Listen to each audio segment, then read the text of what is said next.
जम्मू कश्मीर विधानसभा में लगातार दूसरे दिन जबरदस्त बवाल। आर्टिकल 370 को लेकर विधानसभा के अंदर विधायकों के बीच हुई मारपीट। विधानसभा में सदन की कार्यवाही जैसे ही शुरू हुई, विधायकों के बीच मारपीट शुरू हो गई। ये बवाल आर्टिकल 370 की वापसी के प्रस्ताव पर हुआ। विधायक इंजीनियर राशिद के भाई खुर्शीद अहमद शेख ने सदन में आर्टिकल 370 का बैनर दिखाया तो बीजेपी विधायक भड़क गए। बीजेपी विधायकों ने हाथ से बैनर छीन लिया। बैनर छीने जाने के बाद पक्ष और विपक्ष के विधायकों के बीच हाथापाई शुरू हो गई। बीजेपी विधायकों ने शेख खुर्शीद के हाथ से बैनर लेकर फाड़ दिया।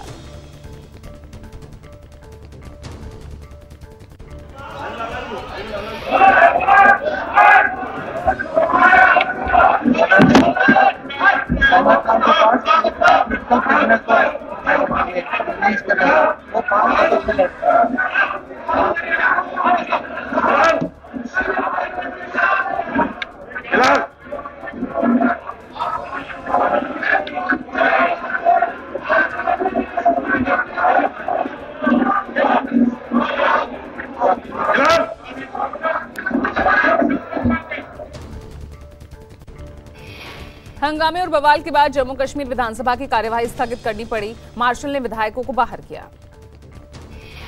बीजेपी नेता रविंद्र रैना ने कहा, कांग्रेस पार्टी और नेशनल कॉन्फ्रेंस ने सरकार बनते ही देशद्रोही एजेंडे पर काम करना शुरू किया। दोनों पार्टियां जिस प्रकार विवादास्पद एक प्रस्ताव को चोरी छिपे विधानसभा में पेश किया है।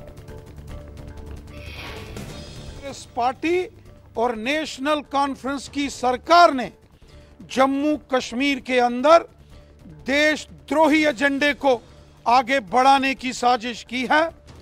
भारतीय जनता पार्टी इस देशद्रोही एजेंडे को कभी हम कामयाब नहीं होने देंगे। बुधवार को अनुच्छेद 370 को बहाल करने की मांग करते हुए एक ऐतिहासिक प्रस्ताव पारित किया गया, जिसे केंद्र ने अगस्त 2019 में रद्द कर दिया था। प्रस्ताव पारित होने पर बीजेपी भड़की। नेशनल कॉन्फ्रेंस के इस प्रस्ताव को बीजेपी ने राष्ट्र विरोधी एजेंडा करार किया। बीजेपी ने प्रस्ताव पारित होने पर बुधवार को भी पर्चियां फाड़ी थी। आप विधायक जय भगवान पर एमसीडी अधिकारियों के साथ मारपीट और बदसलूकी का आरोप है। दिल्ली पुलिस ने मामला दर्ज किया। घटना का वीडियो वायरल। शाहबाद डेयरी की मीट शॉप पर इंस्पेक्शन करने आए एमसीडी के अफसरों से भिड़े विधायक। सरेआम धमकी दी, कहा जो करना है कर लो। विधायक का चालान किए बगैर ही 15 बकरे ले जाने का भी आरोप लगाया। मामले को लेकर बीजेपी ने कार्रवाई की मांग की है। कहा, आपके विधायक कानून को अपने हाथ में लेने के आदी हैं। बीजेपी के प्रदेश अध्यक्ष वीरेंद्र सचदेवा ने कहा, अवैध बूचड़खाने की जांच के लिए ड्यूटी पर तैनात एमसीडी अधिकारियों के साथ मारपीट और हमले साबित करता है कि कानून हाथों में लेने वाले गुंडों का समूह है आप। श्री राम की तपोस्थली चित्रकूट में मोहन भागवत का बड़ा बयान। कहा, देश में धर्म अधर्म की लड़ाई चल रही है। भारत को दबाने की कोशिश सफल नहीं होगी। भारत से आशा करनी होगी, एक तरफ स्वार्थ के भय से उभरते भारत को दबाने के प्रयास है, क्योंकि वो सत्य को दबाने के प्रयास है। सत्य कभी दबता नहीं, सत्य कभी। मोहन भागवत ने कहा, सत्य कभी दबता नहीं। धर्म के पक्ष में खड़े हों। धर्म अधर्म की लड़ाई में इस समय सबको ही धारण करने वाला राम चाहिए। उद्धव ठाकरे ने विधानसभा चुनावों के लिए जारी किया वचननामा। उद्धव ने कहा, हम जो कहते हैं वो करते हैं। हमने कई वादे पूरे किए हैं और आज भी हमने जो वादे किए पूरा करेंगे। उद्धव ने कहा, कोली समाज की पहचान हम मिटने नहीं देंगे। कोली समाज को जैसा मंजूर होगा वैसा विकास करेंगे। कोली समाज के क्लस्टर विकास का जीआर रद्द करेंगे। उद्धव ठाकरे ने वचननामे में कहा, सरकार आएगी तो राज्य के भूमिपुत्रों को नौकरी देंगे। लड़कियों की तरह लड़कों को भी मुफ्त में शिक्षा देंगे। 5 रोजमर्रा की चीजों के दामों को स्थिर रखेंगे। मुंबई का वित्त जो केंद्र सरकार बाहर लेकर ही जा रहा है उसे रोकेंगे और महाराष्ट्र के साथ मुंबई के धारावी में खड़ा करेंगे। साथ ही किसानों के 2 लाख के कर्ज को माफ करेंगे। नवाब मलिक के लिए प्रचार करेंगे डिप्टी सीएम अजित पवार। शिवाजी नगर में आज शाम नवाब मलिक की रैली में शामिल होंगे अजित पवार। डिप्टी सीएम अजित पवार को लेकर नवाब मलिक की बड़ी भविष्यवाणी। कहा, चुनाव प्रचार में बीजेपी या शिवसेना के पोस्टर या फोटो का इस्तेमाल नहीं करेंगे। इस सीट पर नवाब मलिक वर्सेस ऑल की लड़ाई है। नवाब मलिक ने भविष्यवाणी करते हुए कहा, अजित पवार किंग मेकर बनेंगे। हम तय करेंगे सरकार कैसे बनेगी। नवाब मलिक ने कहा, हमारी लड़ाई पूरी तरह से व्यवस्था के खिलाफ है। हालांकि महाराष्ट्र में इस बार किसी की एकतरफा लहर नहीं, नतीजा कुछ भी आ सकता है। नागपुर में लोकसभा चुनाव की सफलता को भुनाने में जुटी एमवीए। मैदान में उतरे राहुल गांधी, शरद पवार और उद्धव ठाकरे। संघ भी कर रहा माइक्रो लेवल की तैयारी। नागपुर में 12 विधानसभा सीटें हैं, जिनमें से 8 पर बीजेपी विधायक हैं, जबकि 3 कांग्रेस, 1 पर शरद गुट का कब्जा है। कांग्रेस ने नागपुर दक्षिण से प्रफुल्ल गुदरदेव पाटिल को उम्मीदवार बनाया है। आज अमरावती दौरे पर शिवसेना यूबीटी के प्रमुख उद्धव ठाकरे। 3 विधानसभा चुनाव क्षेत्र में गरजेंगे उद्धव। महाराष्ट्र विधानसभा चुनाव के लिए नितिन गडकरी की सबसे ज्यादा 50 जनसभाएं। पूरे महाराष्ट्र में महायुति प्रत्याशियों के लिए प्रचार करेंगे गडकरी। विधानसभा चुनाव के लिए प्रचार कमेटी का गठन। चुनाव प्रभारी रमेश टेरीथल्ला की मौजूदगी में आज तिलक भवन में होगी पहली बैठक। चुनाव प्रचार समिति के अध्यक्ष चंद्रकांत हंडोरे की नियुक्ति की गई। चुनाव के लिए 45 सदस्यों की बनी प्रचार कमेटी। प्रचार समिति की पहली बैठक के बाद आज दोपहर 2 बजे पवन खेड़ा करेंगे प्रेस कॉन्फ्रेंस। मुंबई में महाविकास अघाड़ी का साझा घोषणा पत्र जारी। कर्नाटक की तर्ज पर महाराष्ट्र को भी 5 गारंटीज दी गई। 25 लाख का स्वास्थ्य बीमा और महिलाओं को हर महीने 3,000 रुपए देने का वादा किया। किसानों का 3 लाख रुपए तक का कर्ज माफ और नियमित ऋण भुगतान पर 50,000 रुपए का प्रोत्साहन। इसके साथ ही जातिगत जनगणना कराएंगे। 50% आरक्षण की सीमा हटाने का प्रयास करेंगे। संविधान सम्मान सम्मेलन में शामिल होने नागपुर पहुंचे थे राहुल गांधी। आरएसएस और बीजेपी पर वार किया। कहा, आरएसएस बीजेपी के लोग संविधान और हिंदुस्तान पर आक्रमण करते हैं। महाराष्ट्र के अकोला पहुंचे सीएम योगी ने जनसभा को संबोधित किया। कहा, बटे थे तो कटे थे, ये नया भारत है, ना बटना है ना कटना है। एकनाथ शिंदे एमवीए पर निशाना साधते नजर आए। कहा, हिंदुत्व से कोसों दूर गए हुए लोग आज छत्रपति शिवाजी का मंदिर बनाने की बात करते हैं। ये बहुत ही हास्यास्पद है। महाराष्ट्र में महायुति ने जारी की है 10 गारंटीज वाला घोषणा पत्र। महिला, किसान, वृद्ध, युवाओं के लिए मैनिफेस्टो में कई बड़े ऐलान। महायुति ने लाडली योजना के तहत धनराशि 1500 से बढ़ाकर 2100 रुपए। वृद्धा पेंशन भी 2100 करने का ऐलान। महिला सुरक्षा के लिए पुलिस में 25,000 महिलाओं की भर्ती की भी घोषणा। किसान सम्मान योजना की धनराशि भी सालाना 15,000 रुपए करने का ऐलान। 10 लाख छात्रों के लिए 10,000 महीना ट्यूशन फीस और गरीबों को घर देने की गारंटी दी गई। बुलडोजर एक्शन पर यूपी सरकार को सुप्रीम कोर्ट से फटकार। कहा, रातों रात घर नहीं गिरा सकते। पीड़ित को 25 लाख रुपए का मुआवजा देने का आदेश। योगी सरकार पर सुप्रीम कोर्ट के फैसले पर अखिलेश का तंज। कहा, अब क्या भाजपा सरकार खुद पर बुलडोजर चलवाएगी।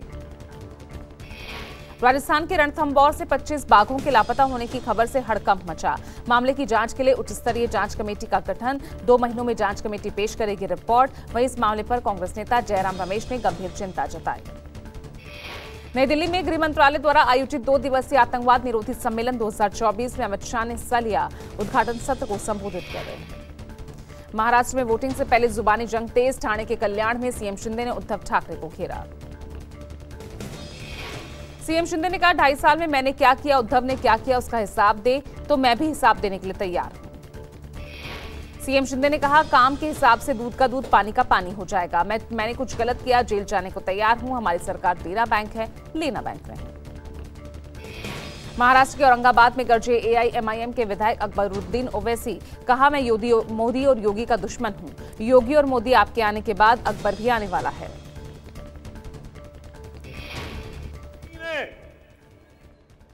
अजीत पवार और शिंदे को सबक पढ़ा दिया, या फिर अजीत पवार ने अपने करप्शन का सबक मोदी को और योगी को पढ़ा दिया। वो समझ गए कहां है आइडियोलॉजी। कोई आइडियोलॉजी नहीं, इनको गद्दी चाहिए। शहरों के नाम बदलने को लेकर अकबरुद्दीन ओवैसी ने साधा निशाना। कहा, क्या नाम बदलने से रोजी रोटी मिल जाएगी? क्या नाम बदलने से किसानों की खुदकुशी रुक जाएगी? अकबरुद्दीन ओवैसी बोले, मोदी और योगी जितना आपका हिंदुस्तान है उतना मेरा भी है। हिंदुस्तान में जुल्म का शिकार अगर कोई है तो वो मुसलमान है, दलित है।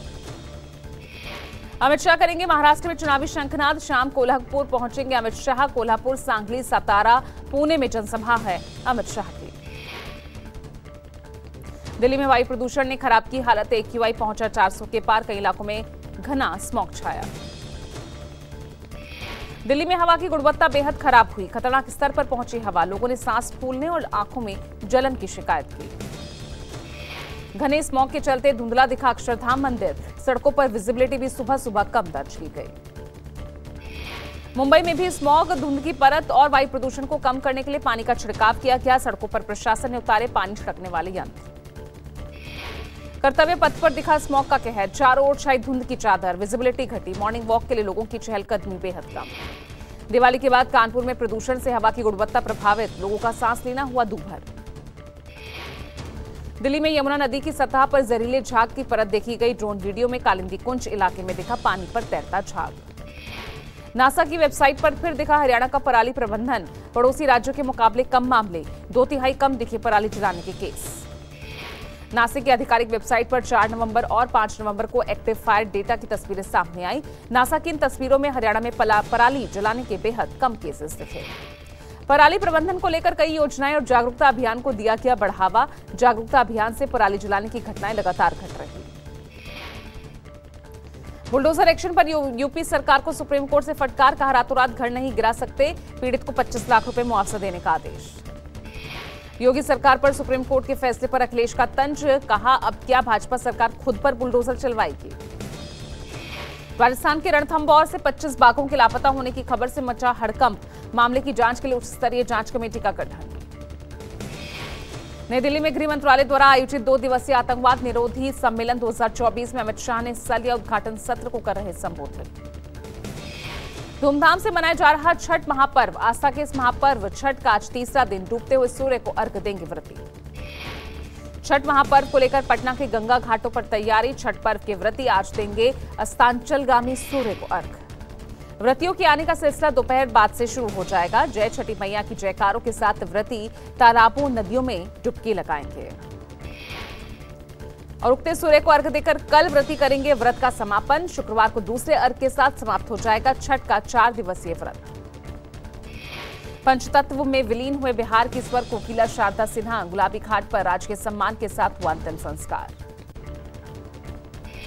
अंतिम यात्रा में पटना की सड़कों पर भारी संख्या में उमड़े लोग, शव यात्रा को परिवार के सदस्यों ने कंधा दिया। शव यात्रा में परिवार के सदस्यों के साथ साथ भारी संख्या में उनके चाहने वाले लोग भी शामिल हुए। अंतिम विदाई के समय नम आंखें और जयकारे के बीच विदा हुई शारदा। शव यात्रा में शारदा सिन्हा अमर रहे और छठी मैया के जय के नारे भी लगे। शारदा के निधन के बाद बेटे और बहू का रो रो कर बुरा हाल है। जानी मानी लोक गायिका शारदा सिन्हा ने 5 नवंबर को दिल्ली के एम्स अस्पताल में अंतिम सांस ली। अमेरिका का राष्ट्रपति बनने के बाद पीएम मोदी ने फोन कर डोनाल्ड ट्रंप को बधाई दी है। पीएम मोदी और ट्रंप के बीच हुई संबंधों को मजबूत करने पर बातचीत के दौरान डोनाल्ड ट्रंप भारत और पीएम मोदी की तारीफ भी करते नजर आए। कहा भारत एक शानदार देश है, पीएम मोदी एक शानदार व्यक्ति है। ट्रंप ने पीएम मोदी से कहा वो उन्हें और भारत को अपना सच्चा दोस्त मानते हैं। डोनाल्ड ट्रंप ने कहा कि पीएम मोदी उन विश्व नेताओं में से एक हैं जिनसे ट्रंप ने जीत के बाद सबसे पहले बात की। पीएम मोदी बातचीत की जानकारी देते नजर आए। कहा मेरे मित्र राष्ट्रपति डोनाल्ड ट्रंप के साथ बहुत अच्छी बातचीत हुई, उन्हें उनकी शानदार जीत पर बधाई। पीएम मोदी ने लिखा प्रौद्योगिकी, रक्षा, ऊर्जा, अंतरिक्ष और कई अन्य क्षेत्रों में भारत अमेरिका संबंधों को और मजबूत करने के लिए एक बार फिर एक साथ मिलकर काम करने को उत्सुक हैं। गौतम अडानी ने डोनाल्ड ट्रंप को दी जीत की बधाई। सोशल मीडिया पर गौतम अडानी ने ट्रंप की तारीफ करते हुए शुभकामनाएं दी। गौतम अडानी ने लिखा अगर धरती पर कोई एक व्यक्ति है जो अटूट दृढ़ता, अटल धैर्य, निरंतर दृढ़ संकल्प और अडानी ग्रुप के चेयरमैन गौतम अडानी ने लिखा ये देखकर खुशी होती है कि अमेरिका का लोकतंत्र अपने लोगों को सशक्त बनाता है। डोनाल्ड ट्रंप की जीत पर कांग्रेस सांसद राहुल गांधी ने भी बधाई दी। ट्वीट कर लिखा रियल डोनाल्ड ट्रंप को जीत की बधाई, ट्रंप के दूसरे कार्यकाल में सफलता की कामना करता हूं। राजकोट में 7 साल की बच्ची के साथ दुष्कर्म, आरोपी गिरफ्तार किया गया। यूनिवर्सिटी रोड का मामला। पुलिस के मुताबिक आरोपी बच्ची और उसके परिवार को जानता था और पहले भी दुष्कर्म की वारदात को अंजाम दे चुका है। राजस्थान के नागौर में वायुसेना के हेलीकॉप्टर की इमरजेंसी लैंडिंग, तकनीकी खराबी के चलते जसनगर के खेत में की गई लैंडिंग। सहायता लिए एक अन्य हेलीकॉप्टर मौके पर पहुंचा। तकनीकी खामी को दूर करने के बाद दोनों हेलीकॉप्टर्स ने उड़ान भरी। सलमान खान को धमकी देने के मामले में कर्नाटक के एक शख्स की गिरफ्तारी। ट्रैफिक कंट्रोल रूम को भेजी धमकी से सलमान से बिश्नोई समाज से माफी मांगने और 5 करोड़ फिरौती देने की मांग की गई थी।